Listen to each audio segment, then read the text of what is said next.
Hi, everyone. Welcome to the Princeton Review's Oh, No, You Didn't Top Applicant Mistakes. I hope everyone out there in these very concerning times is staying healthy and practicing safe distancing and social distancing, as everybody calls it. There are terms that I'm pretty sure after this year, none of us will ever want to hear again, but hope everyone is being safe. And at the end of this topic, I know everybody's muted and everything, and I'm going to be talking about a lot of the applicant mistakes, but I know there are a lot of questions that many of you guys have about the upcoming application time. And I'm actually going to post, let's see if it'll type in here. See, there is a link. May not actually let it post. I was going to post a link to a webinar that we actually just posted on YouTube, and I'll make sure to get it out to all of the attendees, that a script that I actually had written for our editor-in-chief, who is Rob Franick, who did an amazing job answering a lot of questions about what to do if your upcoming MCAT's been postponed, about coursework, etc. And we've got another one coming out today to really talk about the impact of COVID-19 on this application cycle based on my interactions with the medical schools that I work with. So there's a lot of tips in there. So I'll make sure to send it out to everybody who's enrolled for this particular webinar. Also, I'm going to be making some references to some information about secondaries and interview, which will be the next part of this. And that webinar is actually July 15th. So if you get a chance, make sure to go to our webinar page and register for that one as well. But today we're going to be talking about the top 7 reasons why people who have good grades and good test scores still get rejected. So let's get started without further ado. Okay, so for those of you who don't know me, my name is Dr. Anita Pascal. I'm an MD PhD, and I run the Princeton Review's Medical Admissions Counseling Program here at the Princeton Review. I am a dinosaur. I actually turned 56 this month, so it is what it is. But anyway, I've been doing this for over 20 years. Actually, the biggest aspect is I've been where you guys are. So when I'm giving you advice, I don't want you to think I'm trying to be condescending. I was that pre-med who was trying to acquire and do all those things and thought I had this rosy, perfect application. And then I had an MCAT score that initially spanked me and realized that I probably wasn't going to med school and kind of got my act together. But I went to medical school at UNC Chapel Hill. So I have a medical degree from there. My background is reproductive health and family planning, specifically family medicine, OBGYN. I have PhDs in physiology and pharmacology, as well as a master's in education. You guys do not be impressed. I did not want to get a job. I actually worked for the World Health Organization and USAID and Family Health International for quite a few years. So a lot of the folks that I'm seeing speaking from WHO and USAID are actually former colleagues of mine, and very, very, very bright people. So one of the biggest things I want to tell you guys is, please, when you're trying to filter information, really look to the resources from the experts, specifically the folks from the CDC and from WHO. They really do know what they're talking about and have very valuable information, but we're learning as we go in the whole process of this. I worked for quite a few years doing international healthcare, specifically developing contraceptive and STD prevention technology for third world countries. So I had an office in Zambia and Zimbabwe and Ghana, as well as in Haiti. And so I've spent quite a lot of time out in those areas before going to an R1D1 institution where I ran their pre-health program, helping folks just like you try to get into med school. In addition to that, I have been a part and still am part of 5 different medical admissions committees out there. And so I've been the pre-med, I've been the one counseling undergrads, and more importantly, I've been the one on the other side at the actual medical school level, seeing what we see and knowing what we look for. So what I want to do is share some of those tips with you guys today. So we're going to talk a little bit about the landscape, and then I'm going to go through a list. It's actually what I call my group of triplets, and their acronyms. There's 1 S, 2 I's, 1 Q, and 1 P. So y'all are going to try to figure out, man, what are the triplets she's talking about? And you're going to see in just a second. But they're all tied to those top 7 mistakes that I see people repeatedly make. And more importantly, how we can miss some and keep not from making some of those, and how the Princeton Review can help. So before I get started, just so I have an idea of who all I'm working with and what all's going on, if I can get, my polls are not wanting to open. There we go. Just so I have some idea of who all I'm talking to. If I'm going to launch a poll here, and if you guys could just let me know if you've already applied, if you're planning on applying this coming cycle, or at least we're hoping to this June, or the next application cycle or further on, this will give me some way to sort of know who I'm talking to. So it looks like we've got about 50% of the folks we're hoping to or thinking to apply in June. By the way, if you have questions as I go along, please just type them down in the chat box, and I'll try to get to all of them when we're done, or the question box. And that way I can kind of follow up with all of you guys. So thank you so much. All right, so let's get on with this. So what's the landscape? So if any of you guys have heard any of my topics or anything before, what you know is it's a very competitive applicant pool. And one of the things I think we struggle with the most is people who are traditionally pre-med are high achievers who are doing a lot of things, getting good grades. And to most other people who look at you, they're like, wow, you're so smart. You've got a great GPA. Look at all these wonderful things you've done.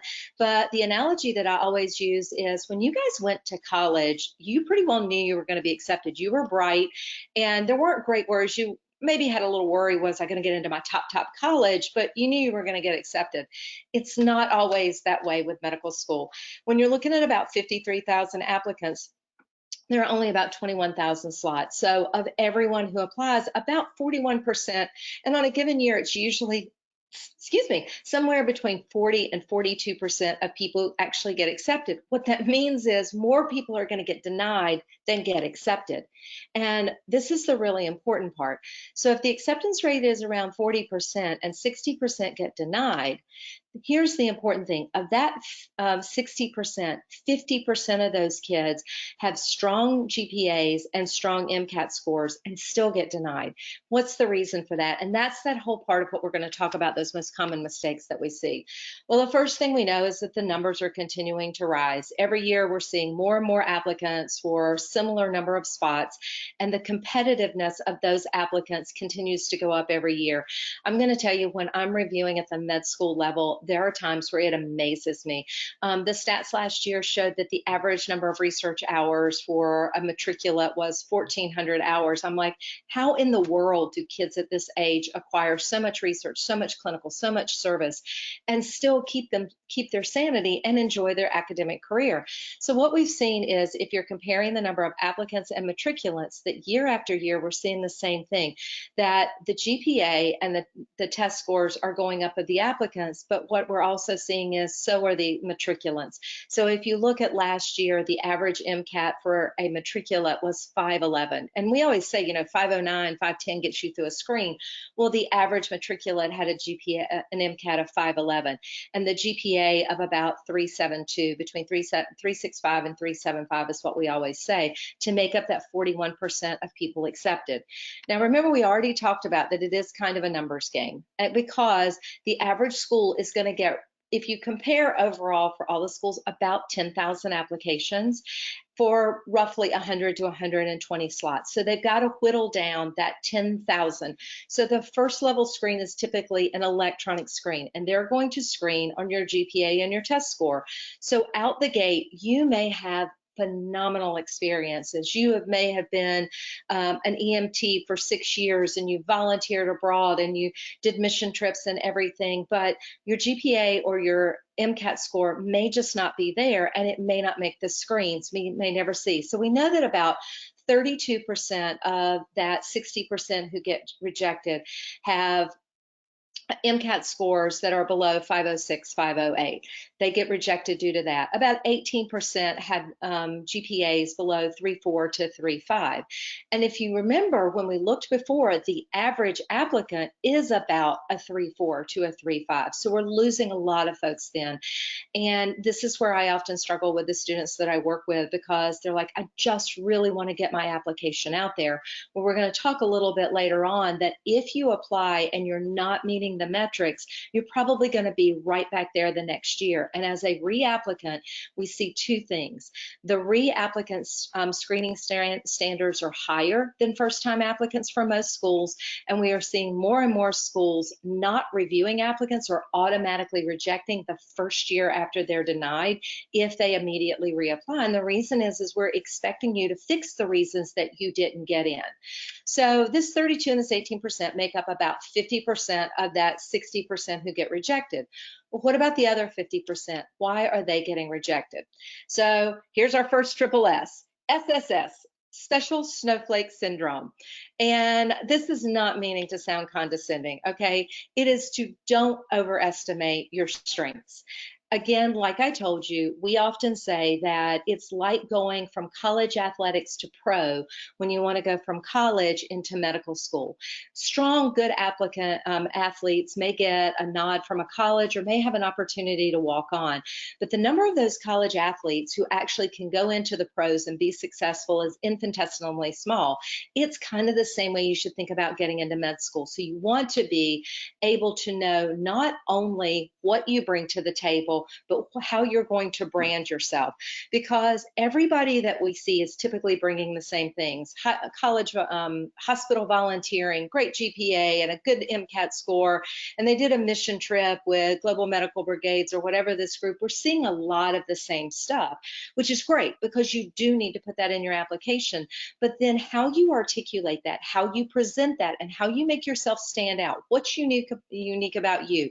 Are you first generation college? Is there something about your journey that you had to overcome? Have you had hardships or hurdles? Has there been some really unique experience or things that you've done, things that will stand out and radiate with a committee? So when I say special snowflake syndrome, you are all special. I mean, the applicants we get have done amazing things, but you're not that special because you're like so many other people that you apply with. All right, so let's go to our next one, I's. Improve impatient imp. Okay, again, not being condescending. It is factors to consider before you get ready to apply. And that's going to be especially important this year because COVID-19 is going to mean that a lot of people are going to have to take their first test. Many people were planning to take in March and April. We already know those dates have been closed and canceled. I have a very strong feeling we will see the same thing in May, but miracles can happen. So for that reason, they haven't canceled those dates yet. But that means for a lot of people who were waiting to test until the spring, those dates are going to be pushed out. Med schools are preparing to work with that.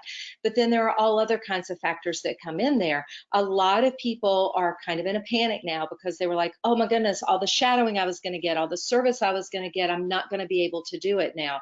Well, if you watch the video that's going to come out today, we're going to talk about how med schools will give leniency for later test dates, but they're going to be a lot less leniency for experiences that were waiting to be started late. We expect that you've been working on this journey for 3, 4, 5 years or more, and by the time you're ready to apply, you should not be amassing all of your shadowing and all of your experiences. So look at your grades first. Are your grades strong enough? I know that very few of you guys want to do a master's degree or do additional education. You're wanting to get into med school. And I respect that. But if you're going to be competing with 10,000 other applicants, half or more of whom will have GPAs well higher than yours, if you're in that 3.4, 3.5 or below range, it's a good time to really do a gut check and to look at doing master's level science coursework or a master's program to bring up and get a second GPA. Right out the gate, I'm going to go ahead and tell you guys, many people go, I'm thinking about doing a postbac or just adding a bunch of additional undergraduate classes. Class scores and GPAs that will add to your existing undergrad GPA do not move the needle very much. By the time in undergrad you've already amassed 100 to 105 hours, adding 3, 9, even 15 hours of A-level coursework is not going to move your GPA a lot. But doing a second level, master's level classes where we say do 20 to 30 hours of master level science coursework or a master's degree can really help offset those undergrad grades. We want to know that you can handle that coursework. MCAT scores, we know that they are the #1 killer. A poor MCAT score crushes a 4.0 GPA. What we have typically seen, if you look at the metrics over the past few years, is kids with a 3.3 and a 3.4, the kids who get in and make it through a screen at the MD level are the kids who get 519s, 520s, 521s on their MCAT and have everything else. So if you're going to try to offset a 3.3 to a 3.4 or 3.5 GPA, you better be trying to bring a very strong MCAT score. Also, your experiences. And we're going to talk a little bit. And by the way, I did a webinar in January that is actually on our webinar page about tips for improving your personal statement and your experiences that talks a lot about the metrics for those.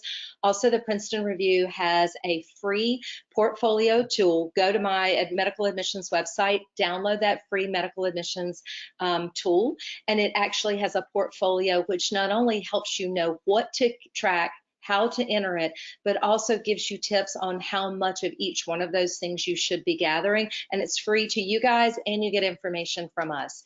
But make sure your experiences are met, especially with respect to service and clinical experience. And if you're looking to go to a heavy, intensive, research-intensive med school, you doggone well better have strong research behind you. If you don't have it yet, there is no harm in taking a gap year or years. Med schools love, and I'm going to tell you, we love the older applicant. We love the student who has gotten outside of the academic bubble, outside of that college world, and worked, gotten a job, gotten additional coursework, gotten additional experience, has matured underneath their belts. I am amazed at how many students I work with have never held a job, never really paid their bills, and you're going to be working with these people who are meeting these struggles. Right now, we're facing this with all the people who are unemployed, who need access to health care, confounding their problem. We need to be able to understand those people, and that ties into this last point. What is your maturity? How do you really understand what, why, and how you're going about becoming a physician? All right, so are you ready to hit that submit button? Before you apply, check your GPA and your MCAT score. Step number 2, people are all big up and worried about doing their personal statement. You should check your 15 experiences. Go and make a list of the things that are going to fit into the categories. Put those up against the 15 core competencies from AMCAS. See if you're going to be able to articulate those competencies in the things you've done. Are you clumping your experiences together so that you can get them down to 15? Or are you struggling to even come up with 12? A good rule of thumb is if you have 12 experiences or less, or if you're having to list every shadowing experience separately, then you probably are not ready to apply. All right, so we're going to come back to that. So this is all about, wait, you impatient imp, is that you haven't completed the non-academic, that 50% of the 60% who get denied, even though they have a good GPA and a good test score. They're lacking in these things, and that's where we're seeing a lot of the people. So when we're talking about clinical, we are talking about getting exposure of a minimum of 100 hours, ideally more. Last year, the average applicant was closer to about 500 in 3 to 5 different areas. And again, we're going to talk about quality over quantity. We would far rather see multiple different disciplines shadowed for smaller periods of time than 200 hours in just orthopedic surgery. Even if that's what you think you want to go into, you haven't been to med school, you haven't been an orthopedic surgeon, you do not know. And I get that one over and over. The other thing is that you recommend that you, in terms of non-clinical service, 2 to 3 experiences, service-related experiences. The 2 areas where I see people come up short the most are clinical experience shadowing. They don't have paid clinical, and they don't have enough service. And a lot of people are doing service while they're in college, but we're looking for something that's really going to push you outside your comfort zone. And again, volunteering in a hospital is good. It's for learning to relate to patients. But again, that's working and relating to people, bringing them blankets, bringing them food, assisting with the nursing staff. But in terms of shadowing and getting paid clinical, we want to see that you've spent the time behind physicians learning what a medical office and a medical practice is truly about. One of my students the other week had taken a job as a scribe, and she had come to me and she was like, this is like so difficult. We don't get time to spend with patients. It's so busy, it's so harried, and the physicians are fried. And I said, this is why I want you to do this, to understand it's not the glorified physician thing. And we're going to talk about that in a minute. But 9 times out of 10, when I ask people, why do you want to be a doctor? I want to help. I want to serve. I want to make a difference. My Nana died. I don't want anybody to have to die like that again. I really like science. All of those are all parts of why you should want to be a physician. But the truth at the end of the day is that's what everybody says, and you've got to be able to articulate it 5 steps beyond that. Okay. The other thing that we see is other non-academic achievements. We talk about study abroad, and I don't just mean you did a study abroad, because it's often hard for pre-meds to do that. We're much more interested in the diversity that you bring to the table, your exposure to other cultures, other religions, other backgrounds, and other socioeconomic classes. So have you potentially traveled internationally with your family or on your own? Have you done a medical mission trip? Have you done a study abroad? Maybe your own family brings some cultural diversity to what you do. Maybe you volunteered in underserved clinics or clinics for refugees or areas where you've gained exposure to people different from what you are. That is what, because people coming through your practice are going to be from all types of races, backgrounds, religions, and you have to be able to not only understand, but have a tolerance for that. Proficiency in foreign languages, always a plus. Being bilingual, trilingual, especially if it's Spanish. Right now, get yourself an online, teach yourself medical Spanish course while you're sitting at home. Mandarin and Spanish are each spoken by a quarter of the world's population. If you can bring that to a table, or a dialect where you can either have maybe volunteered at a clinic or in your shadowing or on a mission trip, had an opportunity to translate for someone to make them feel more at home, that's a major plus for your application. TAing, tutoring, working with other people, explaining complicated information at a level they can understand. That is 90% of the game. We often talk about you can be the greatest physician in the world. You can be smart, you can be brilliant, you can have a great patient population. But if your patient comes into you and you go, dude, you are fat, you got diabetes, you're going to die if you don't straighten up, your patient's already tuned you out. And I bet within your own family, you've had an elderly parent or grandparent who maybe went to the physician and came back, and you've tried to ask them what's going on or what their medication is for. And the communication from that physician to help that patient understand and empower them with the knowledge about what's going on and what they need to do is priceless. Right now, in this whole aspect of COVID-19, trying to explain to people why social distancing is important, how things are transmitted, the role of how things go and transpire, that education is one of the most paramount things. So in the future, if we have another pandemic like this, being able to convey that to your patients is going to be of utmost importance. Research. Some exposure to research is always great, because in the core competencies, scientific reasoning and critical thinking and experimental design, one of the best and only ways to get that is through research. Typically what we say is at least a semester, ideally for a year. If you're looking at an MD PhD, we want to see a minimum of 2 years, ideally in 2 labs where you have led at least 1, if not 2 of your own projects. Leadership, some level of leadership, we say to shoot for at least 2. Again, I don't care if you're president of the Mickey Mouse Club, or you just started a new program, or you led a group at your church, or whatever. What we're looking for most importantly is that you have the leadership skills that you can inspire other people to believe in you, but to also allow them to feel part of your goal. And I guarantee you, as pre-meds, whether it be in high school or college, all of you guys have had some leadership position. And I guarantee you that beforehand you were like, yeah, you were in the leadership position, but I can do it better than that. And then you run for the office, you get into it, and it's like, why won't anybody listen to me? Why can't everybody get as motivated as me? It is learning good leadership skills. And when you're thinking about or writing your experiences, you want, and I say this over and over, don't tell me, demonstrate. Leadership. Think of a time where you took on a project. Maybe you failed and stumbled, how you reorganized and you were successful. That's what we're looking for in those experiences descriptions. People get so fixated on the personal statement. It's the last thing we look for. Now, I can tell you that a poor personal statement, and we'll talk about that in a second, can keep you out of med school, but it is not going to be the thing that gets you in. Your GPA and your test score are going to be the first line screen. That second line screen, as I talked about in January, is going to be on your experiences. And that's a numeric screen that spits out basically a grid of how many of the AMCAS categories you fulfilled, how many hours, length of service, and it weights that. So this is where we often talk about grouping your shadowing all together in a category. So you have an expanse of shadowing time with a number of hours that shows a diversity of exposure. It is how you list the things that come across. What is your brand? And this is exactly what we were just talking about, the Q's, the 3 Q's: quit, quantity, get quality. And that is, not a bunch of one-offs, but what did you gain from it? What did you learn from it? How you grew from it? In every single experience you will write about, we are looking to see, can you articulate what it was, what you did, how you grew from it, and how that has enhanced you as an applicant. So qualified but failed to stand out is the number one thing that I see. There are too few spots in medical school to accept everyone. 10,000 applicants that we're going to interview 300 to 500 to accept maybe 100 out of that 10,000.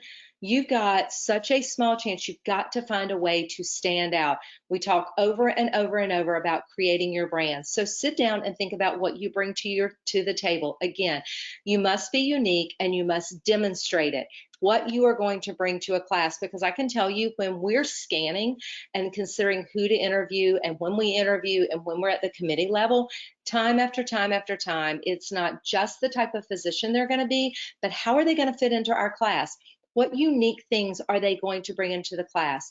So be unique in your personal journey. What have you done in your personal life, your life experiences, and your background? Here, yet again, is where I talk about oftentimes those gap years are a true benefit. I have a lot of military people that I'm working with, and that's such a great journey, understanding the leadership, understanding the interaction, and the pressures that you work under in your activities. Don't just be a checklist. Yes, I volunteered in a hospital. Yes, I had a leadership position. Go beyond that. What is different and how you grew in it. Also, we're looking for uniqueness in your personal interest and your hobbies and your talents, unique things about what you do. My son is getting ready to graduate med school, and yes, starting residency in the ER. A little nervous about that. But interestingly enough, he is also an avid woodworker, and he does twisting with metals and creates all kinds of things. And when he went on his residency interviews, one of the things they were most interested in was his woodworking, his crafting, his designs, his things he did and had created. Again, unique talents that will allow you to radiate and bond with more patients, with more people within your work. How about your hardships or hurdles? Lots and lots of folks. When I was going through med school, and I actually grew up in a family where I worked 3 jobs throughout undergrad to put myself through undergrad. I worked as a TA, I worked as an RA, and I worked in a burn unit. So I was working about 30 to 35 hours a week. So it was often hard for me to juggle a lot of those activities. But understanding those hurdles, understanding time management, your work ethic, your leadership, how have those helped you become who you are? Personal experiences of things, maybe you've had some type of medical illness. I had a kidney tumor when I was 3. I have so little information about that, but I've had a couple of students who battle cancer, or maybe who have overcome different things. And that doesn't mean if you don't have some awe-inspiring, crazy story that you can't get in, but you've got to understand what's unique about you. So I started with special snowflake syndrome. You need to figure out what makes you that special snowflake. How am I going to see you in that cascade of snowflakes falling out there? And the passion behind your conviction to medicine. If I read one more time, because we're right in the middle of reading, reviews and everything. If I read one more time, my journey into medicine began. Why I really want to be a doctor. As part of my journey to medicine, as a future physician, it is just like I have heard. It is honestly the Progressive auto insurance commercial where you want to take flow and go, stop, you're driving me crazy. You want to be different and unique and stand out. All right, so let's go to that personal statement, because everybody's all wigged about that. Remembering again, guys, GPA and test score first through the screen. Second screen is your experiences. If you have less than 12 experiences and you're listing every honor society and honor award and every publication to get to that 12, you are probably not even going to get your personal statement looked at, because you got to make it through the experiences screen to get to the personal statement. And then when you get to that poor, pitiful personal statement, the PPP, and it is, and I often ask kids, can you answer this without using the word help, people, or science? Tell me why you want to become a physician. And 9 times out of 10, this is the look I get from the applicants that I see. It's like, you just took all the words I have. And I get that over and over and over. I really loved science while I was in high school, and that guided me to become a biology major. And it did. I mean, it probably did. I hope you like science. If you're going to go to med school, you're going to get a whole lot of it. And it really hurt me when I watched what my mother went through as she went through her chemotherapy. Again, super important. But what's more important is understanding the impact of disease or illness on a person and their family, because as physicians, we don't treat people. I mean, we don't treat patients, we treat people. Every patient that comes into your office is a person, and that person has things on their mind and a life and people who depend on them. So how we treat them impacts everything down the line. So in your personal statement, you want to be as dynamic as possible. And again, we say this over and over again, but don't try to convince the reader why you want to be a doctor. You're writing a personal statement for med school. You don't have to say, I really want to be a doctor, my journey into medicine. This is your personal statement should have a catch that is going to allude to something about you, 3 to 4 paragraphs that talk about your background, your journey, and where you were, with good transitions, and then an ending that reflects back to where you started with a challenge going forward. You need to be able to demonstrate your journey. But again, everybody's like, but it's 5,300 characters. There's a reason that it's 5,300 characters. We need to know that you can reach in your gut and write a personal statement that is going to be convincing, that's going to catch my attention, that is going to tell clear stories that let me feel your passion. Don't tell me it taught you about empathy. Give me a story or a reflection that shows me you are empathetic, that you are compassionate, and that you get it. Okay. And also be very careful of TMI. Don't cross into exposing too much. So be very careful of what you word and how you word it. It's not uncommon for me to get something that'll say, oh, when my mom was in the hospital, the doctors were uncaring and callous, and I want to be different from that. Well, remember who's reading and reviewing your personal statements? We're physicians. So that can be a little off-puttish. So you want to step back. And I always have people, they say that they have, I've had 10 people review it. Have somebody who don't know jack boo squat about you read your personal statement. If they can follow what you're talking about, if they can pick up on your story, then you're going to be much more successful. All right. It is not a checklist. It is a journey. It should be a compelling story. And here's the other thing. Can you please leave the thesaurus? And oftentimes I read these things and it's like people just threw up words all over their personal statement. They whirled around, and with a whip and a flash, she was over at this machine while I stood looking in horror. And I'm like, oh, okay, no. All right, this is not a fairy tale. This is, and I will tell you, pre-meds are not historically known for being the best writers. So you want to make sure that you articulate your journey that is professional, but it's not too stuffy without being too flowery. And I know that's, you're like, okay, what do you want? I want a journey that's going to catch my attention. That's what we work with if you've gotten through that screen and you've gotten through those experiences, you want to give a personal statement. And I will tell you, as probably 50% of med school interviews are blinded, and of those that aren't blinded, the max that some of them will look at will be your personal statement. You want to give sound bites that'll give them something they'll want to talk to you about. Now, we've talked about 3 mistakes that people make: not being prepared, not being aware, doing poor personal statements, getting poor letters of recommendation. Choose wisely. And there's a balance here. Guys, I get AMCAS will take up to 10 letters of recommendation. Okay. A We do have letters that articulate or maybe help us reinforce aspects of an applicant. But I will tell you that poor letters, and what makes a poor letter may be something that is too short, too brief, or doesn't tell enough about the applicant, is going to hurt you more than help you. A lot of people think we get dazzled by, oh, I had a senator write a letter. Yeah, we don't give a crap about that. Okay. We want people who know you, who can speak to your strengths, your weaknesses. And here's the gist of it all. If you ask somebody to write a letter, as a general rule, we're hoping they're going to say good things about you. So that if there's something negative, that's definitely going to stand out. If it's too short or too concise, it's going to stand out. And if there are too many of them, it can overwhelm us and can actually be a turnoff. Generally, what I say is to gather a minimum of 5 to 6. Schools vary tremendously in the number of letters they request. So I always say get a pile and then you can assign them. So you want to get at least 2 science letters because you need 2 academic regardless for schools. Some schools want 2 science, some want a science and a non-science. So I always say gather 3. Get 2 science, 1 non-science. If you are heavy in any area, if you have worked as a scribe or you've had a clinical job, we're going to be looking for a letter from somebody associated with that. If you have a lot of research, we're going to be looking for a letter associated with that. If you have founded an organization that is the pivotal aspect of something that you do, we're probably going to look for someone to speak to your capabilities and success for that.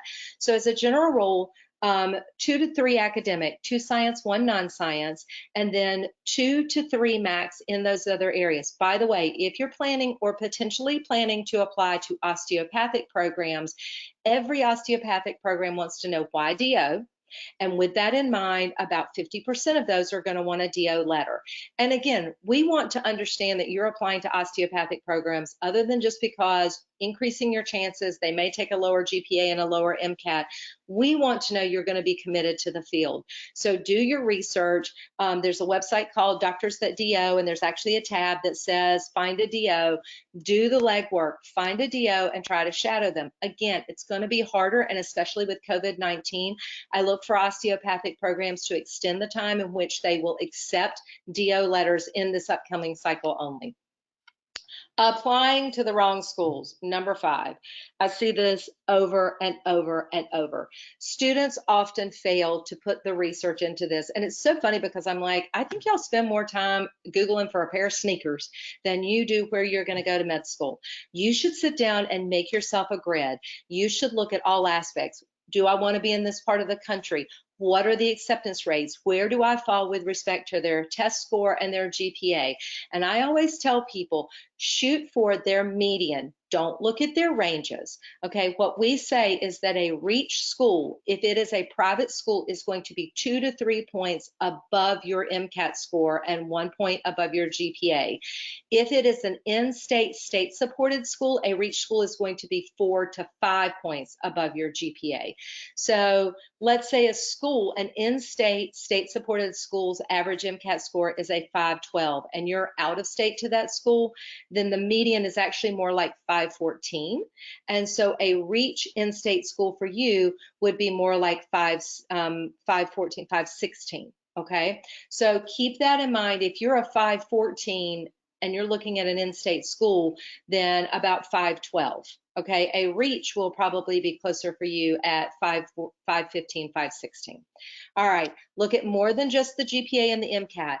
I always tell my students, go to every program that you're looking at, do the metrics, do the cost, do the number of in and out of state that they accept, and then create a category that says why this school. Trust me, you will thank me when it gets to secondaries, because so many schools want to know why you applied to their program. If you've pre-built that list, then you've already got your reasoning for why you picked that school. It is expensive. I watch people struggle so much to get a personal statement written, and you're going to find out in my next mistake what the next hiccup is that we see. So you need to look beyond the stats, go past the GPA and the MCAT, figure out location, background, special things they look for. So for instance, you may be really interested in going to Johns Hopkins, okay? Maybe a program of specific interest, but you've got 10 hours of research. That's a very research heavy medical school. So you've got to not only meet the metrics with the GPA and the MCAT, but you've got to meet the metrics of the other things that that school values as a whole. This was the other part that I told you, underestimating the time to complete the secondaries. So I have a lot of students who go, I just want to apply anywhere. I want to go any place that will take me. I can't even imagine that. So first of all, the average number of schools is 7 to 15.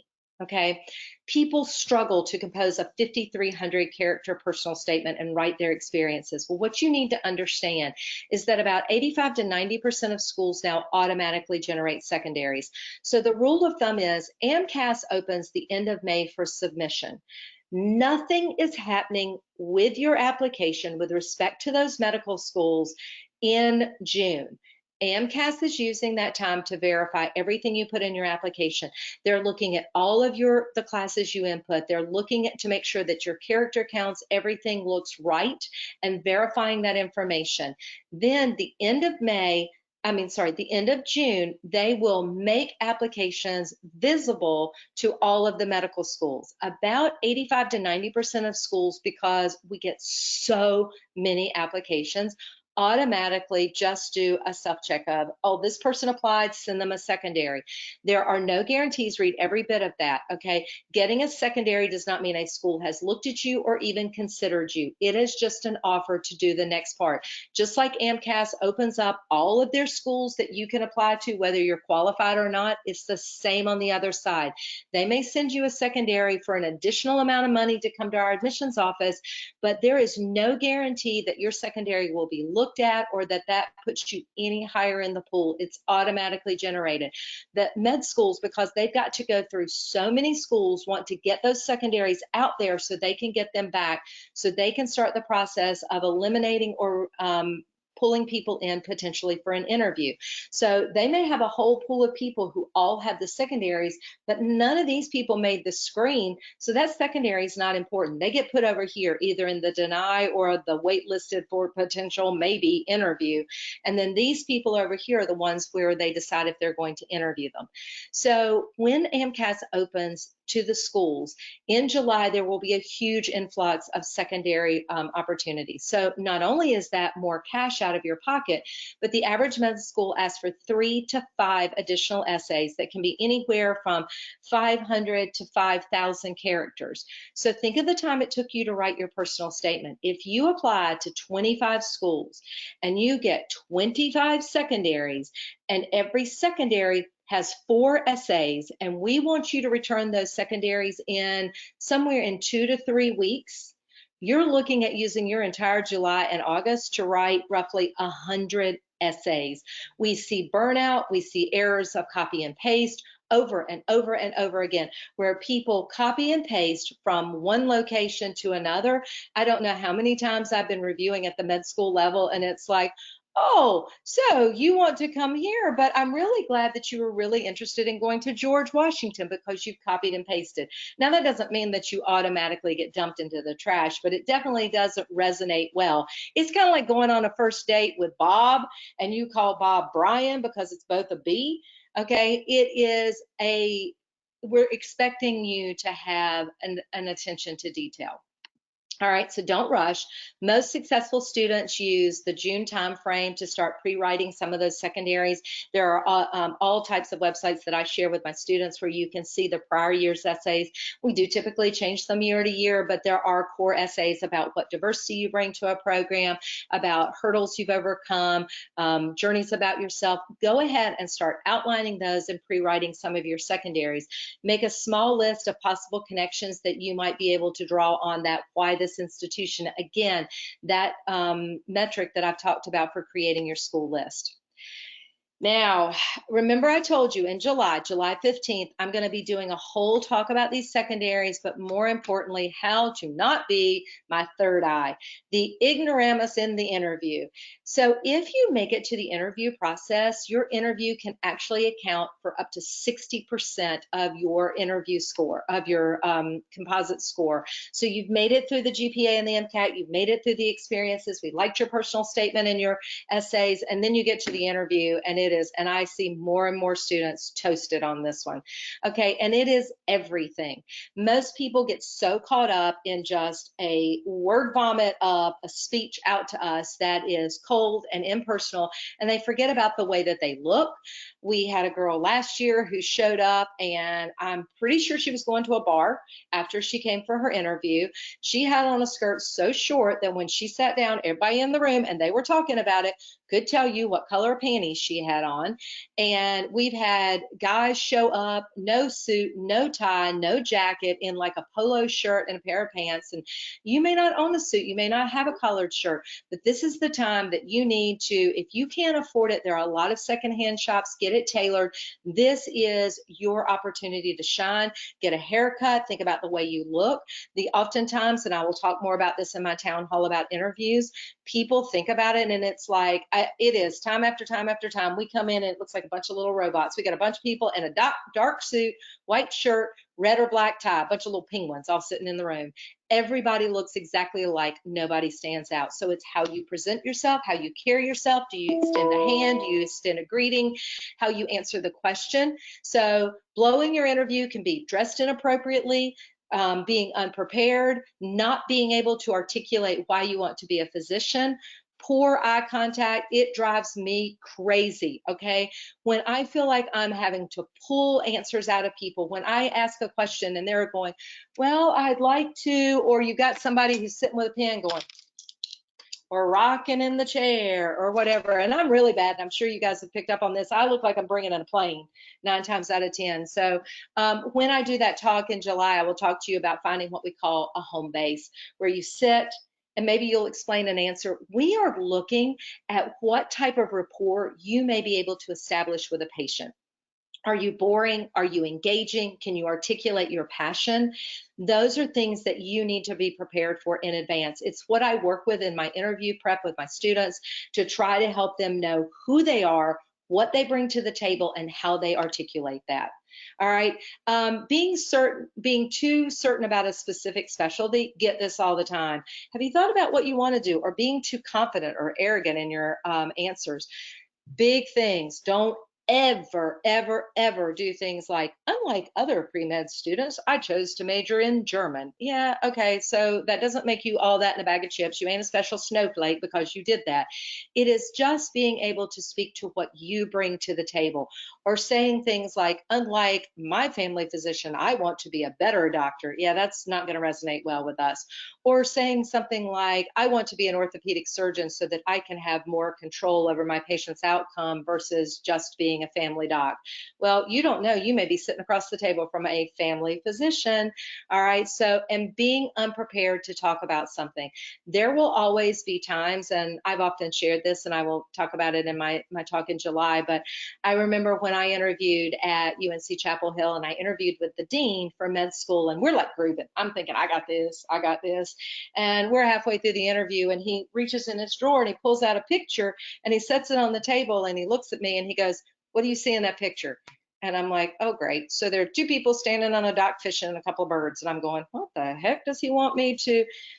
And I was like, I had no idea what I was going to say. And so I kind of stopped and I looked at it and I turned the picture around to him. And I was like, I'm going to put it there so you can see it better. I was stalling for time.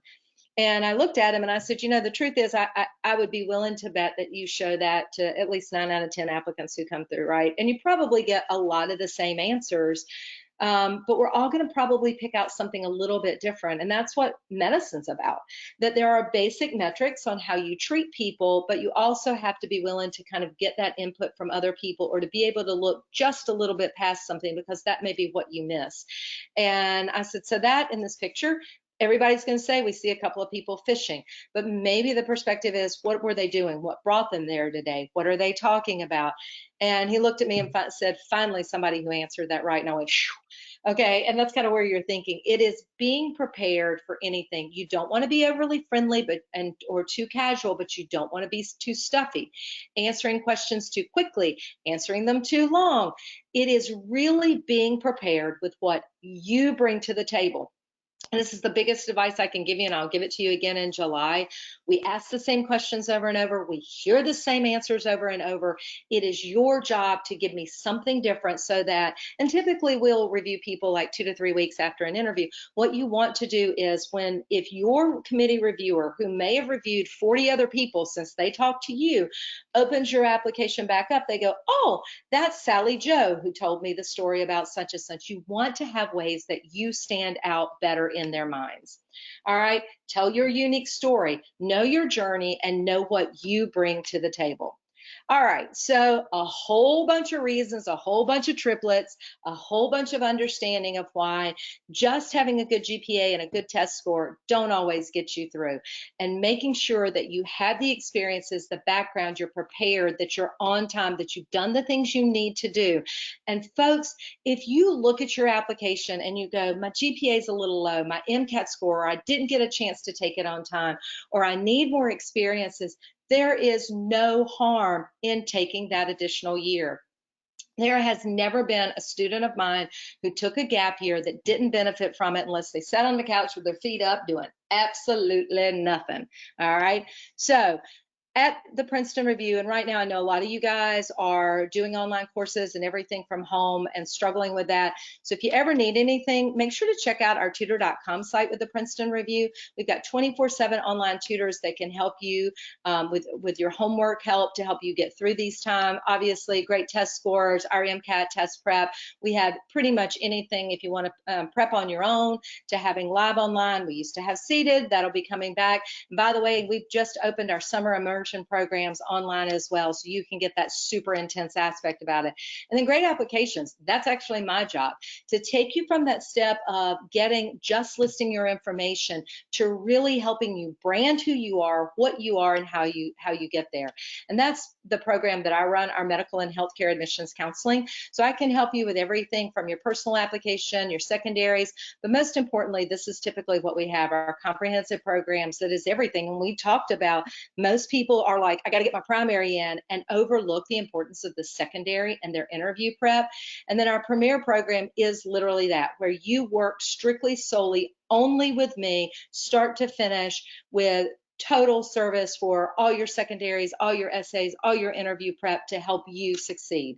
All right, so one last poll, because then I want to open this up and try to answer some of our questions. So if you guys want or need any information on any of these, if you want to know a little bit more about how our MCAT classes are changing, different opportunities that we have for you guys, more importantly, how to get through this medical admissions process, especially the questions this year is going to be, it's going to be tough, folks. So I've been working directly with 10 of my contacts from the West Coast to the East Coast and AMCAS to make sure that we're up to date and we're all saying the same thing. And if you have any interest in how you could also boost your GPA with tutor.com, we're happy to give you some information about that. So with that said, I'm going to close our poll. And what I'd really like to do is to get back and see if we've got any questions out there. Come on, open up for me.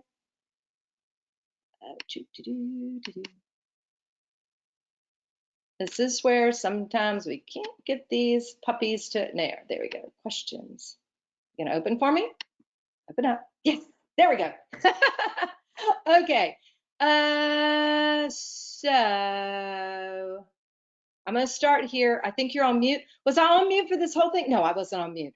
Okay, I can see the screen, but I can't hear you. Please tell me, is this the same for MD, PhD admissions?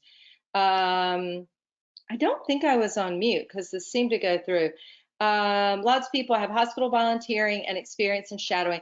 So Sarah, if you could type down there, I'm going to try to come back to this, but you said, is this the same for MD, PhD admissions?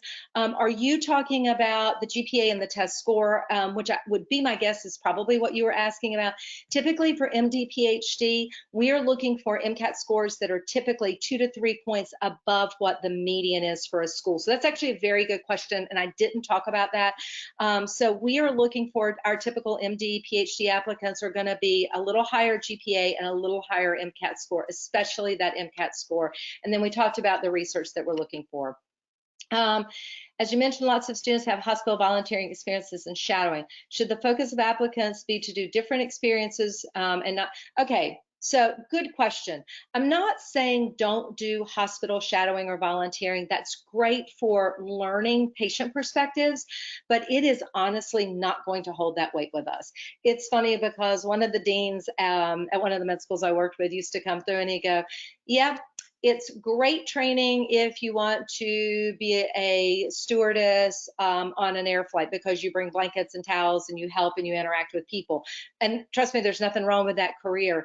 But when we're talking about understanding what a physician does, that's why we're really looking at, number one, experiences that are going to take you outside your comfort zone, where you're working with people who are different from you. Maybe it's the homeless, maybe it's the elderly with like Meals on Wheels or something like that, or the dying, things that we may be uncomfortable interacting with. We want you to have had the opportunity to work in that perspective. So shadowing and hospital volunteering is okay, but it's not going to hold a lot of weight on an application. That's more for you.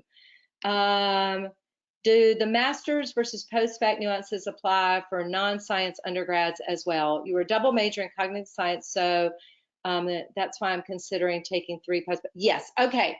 So if you are a non-science major, as long as your GPA is fine, taking those post-bac undergrad additional science courses are fine. I'm saying that if your GPA is lower, taking additional science undergrad classes that just add to an already lower GPA is not going to move the needle a lot. Then we're looking for, if you've struggled in your science courses, we want to see master's level coursework to see that you do okay. If you have a non-science major where you just maybe did the core prerequisites and you want some additional, like through the Harvard or one of the other extension programs, that is perfectly fine. So it's good to show your ability to do the science courses, but it's not going to help if you have a lower GPA or a lower science GPA. What if I do not have access to my recommendation letters? Mine are being compiled with my school's composite letter and I'm not allowed to see or have access to you. We don't. And that honestly, we expect on the med school side that you should have waived your right to see those letters. Now, if somebody offers to share them with you, we don't care about that. That's your choice. But this is expecting for you to do that due diligence on that side. And that is the time and the effort. That's actually a very good question that you invest on getting strong, good letters. We always say, and I used to, Lord knows, I have written thousands of letters of recommendation in my dinosaur time of doing this. And one of the things that always made me angry, I was in your class 5 years ago. Could you write a letter for me for med school? Okay, Sally, I don't remember you. So tell me what class you were in. Tell me how you did in my class. So I was in your class fall semester of 2015. I earned a such and such GPA, and here's my resume. And you don't necessarily have to come talk to me, but send me an email.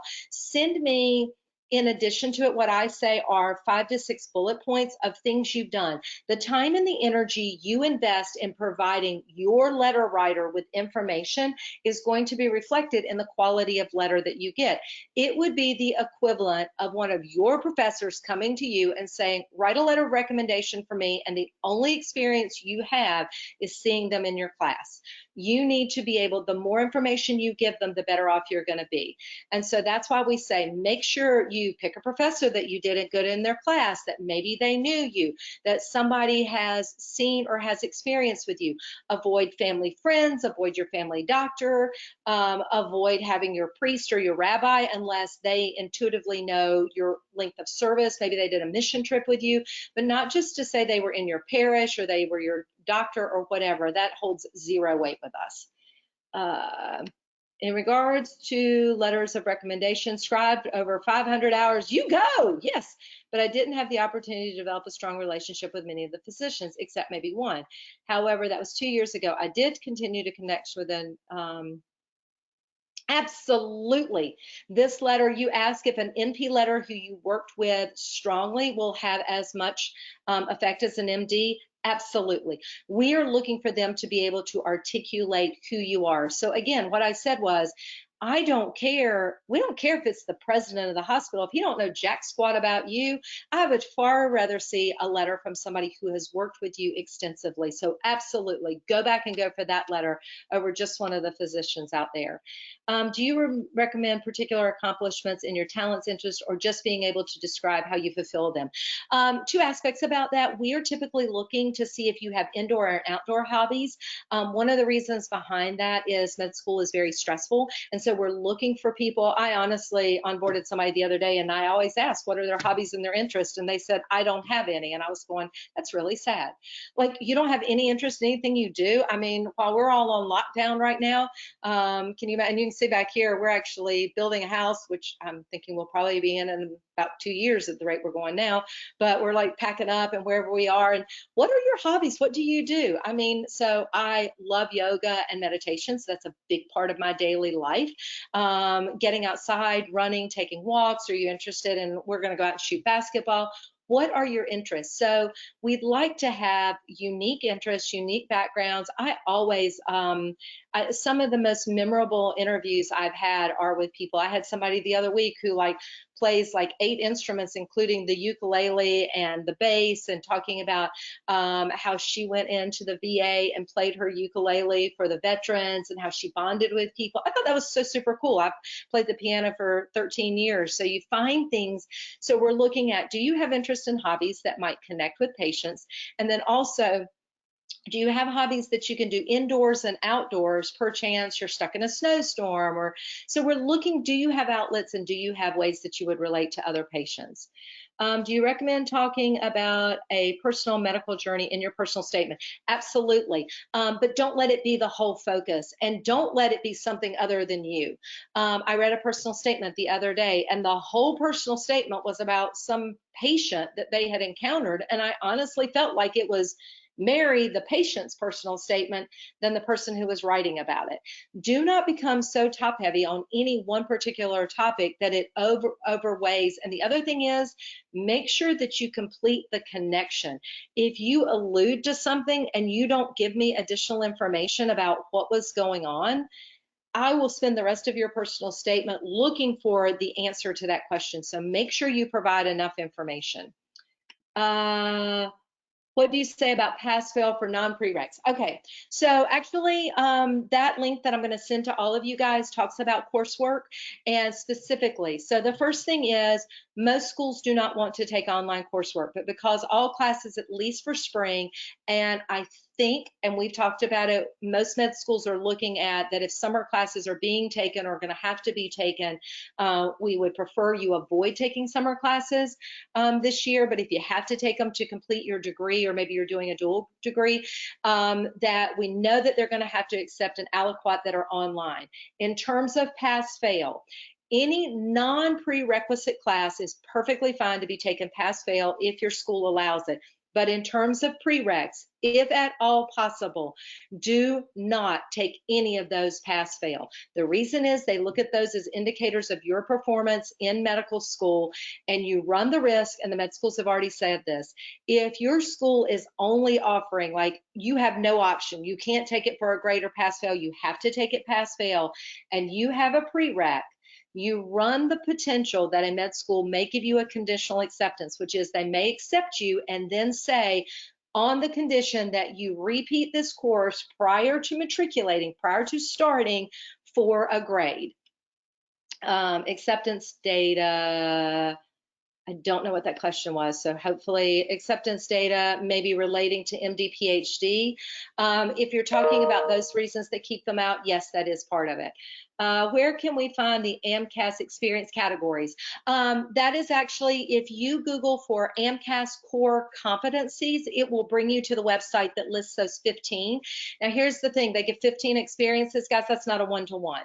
Okay, it is typically several of those experiences may overlap one, core competencies may overlap one, some may have none of them, but a perfect checkpoint. 2 of the schools I work for literally have us sit down and check off those to make sure they meet all those core competencies. Can working as a medical scribe count for both clinical work and shadowing hours? Yes, it can, if there are paid and non-paid components of it. And by the way, unpaid scribing counts just as much. It's the act. We typically lump it as paid, and it's typically the go-to right now is scribe, MA, CNA, and EMT. Not that those aren't all good experiences, but that's what they're giving more weight to right now. And unpaid in any of those categories, as long as you're gaining the experience, does count. Oh, good Lord, there are way too many of these. And I'm already over time. How can you show what you've learned through a story where, oh, well, that's very easy. A brief story that articulates where you were and what happened. For instance, while I was volunteering with Joe one day, who was a hospice patient, and I came in and I said, hey, how are you? And he stoically looked out the window, and I sat there and held his hand and we talked. And as I got up to leave, he looked at me and said, thank you for just being here. And it helped me realize that sometimes giving support is just being present. That's an example of how you show and demonstrate. You're from Canada. Oh, job shadowing hours is not common. And this is often a big problem for Canadian students, that they will be significantly behind in those shadowing hours. Typically, what we often have them do is either come to the US, do a summer program, do shadowing, maybe take that gap year and gain that coming here to the US to offset those. And then when we're screening those folks, we typically have to look for that if they're a Canadian resident. Can you talk about what I will do during my gap year? I'm thinking that a gap year, but oh, gap year. Gap year, the two main things that we say to go to is get paid or non-paid clinical experience, increase your shadowing hours, and unique different service and travel. Those are some of the best things that you can do in, of course, after COVID. Oh my goodness, there are way too many for me to get back to. I'm going to try to look at these. If I did not get to your questions, right here at, oh, sorry guys, if you can please send these to questions@review.com. If you can send those to us, I will try to get to all of your questions because I don't want to take you over too far. I'm sorry there were so many. I know there are so many questions going on, and I will make sure that in our follow-up that we send out to you all a link that has those two YouTube videos that talk about facing what we're doing with COVID-19. Thank you guys so much for your time. I appreciate you attending. I'm sorry that I did not get to all of your questions today, but we will definitely try to get to them if you will send them to me at questions@review.com.